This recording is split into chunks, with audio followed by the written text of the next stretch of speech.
Hello my dear friends. In this video we will present to you two realistic and interesting horror stories. Here is the first story. Frogs is a story about a man whose hobby is taxidermy. He used to catch frogs, add gaskets and frames to them, and then nail them to his wall. The old man used to catch frogs. Every morning, he would go to the pond near his house and squat down on the edge of the pond and start catching frogs. Whenever the frog came, the unsuspecting person would jump out of the water. The old man was ready with his net to catch this little creature to die in his hands, and he had a needle in his pocket which he inserted into the brain of the little one. He killed the frog on the spot, then put all the dead frogs in a large glass jar and took them with him on his way home. When he came home, he would take a sharp knife from the drawer and begin to skin the frogs with great care and patience. Taxidermy was his hobby, and it was hard work to clean the glands of a frog, hollow out their bodies, stuff them with cotton, and then sew them up. He dresses them in little coats and hats, and when he's done he hangs them on his wall. Whenever he has a party, the old man shows off his collection of stuffed frogs. Most of his guests laugh at the frozen dead frogs and at wearing those costumes, wigs, and hats. And afterwards, they would accuse him of madness because it was so awful that he should treat these animals in such a way that whenever one of his guests complained like that, the old man laughed without showing any further reaction. And early in the morning, just before dawn, the old man got out of bed, put on his clothes, and went to the pond. The sky was still dark, and on the way he could hear the croaking of frogs. It was as if hundreds of frogs were crowing at once. He thought it was going to be a busy day. When he reached the pond, the sound suddenly stopped and everything remained still. He sat at the bottom of the pond, clasping the net as usual, ready to fish if he saw anything move. Wait and wait. The surface of the water was dim and opaque, and suddenly it began to move quietly, and it began to smell awful like rot or cavities. There was a distinct chomping noise, rising again and again, and great patches of soft grass began to float to the surface, and the whole pond seemed to be a stinking gas lick. Then he heard a frightful chomping noise. Then the poisonous fumes overcame him, and as he began to lose conscious, he felt something pulling the net out of his hands. He cried out, but there was no one around to hear him. Then a policeman driving his car appeared and saw something very strange. He saw the old man riding on the edge of the pond as usual, still sitting. But the worrying thing was that the old man was completely naked. The policeman approached him. He immediately got out of his car, climbed over the wall and approached the old man. "Hey, old man, what do you think you're doing?" The old man did not move. "And you cannot sit naked in a public place," said the policeman, and the old man still did not answer, until the policeman reached out and took him by the arm. As soon as he touched it, the old man fell and his stomach exploded, and the policeman saw that his stomach was full of wet grass and reeds and water from the land of the pond. Story 2.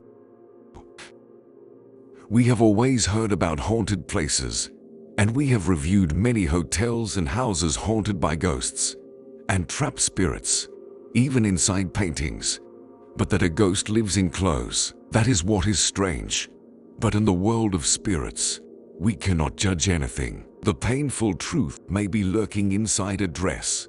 But what is the story of this dress? The beginning. In the United States of America, specifically in the state of Pennsylvania, the Baker Palace.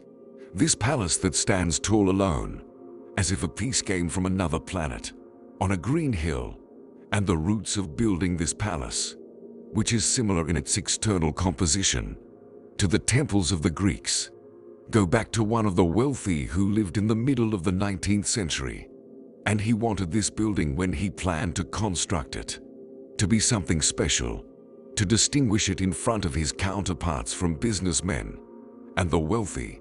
And this rich man is called Julius Baker. The construction of this palace took nearly 5 continuous years.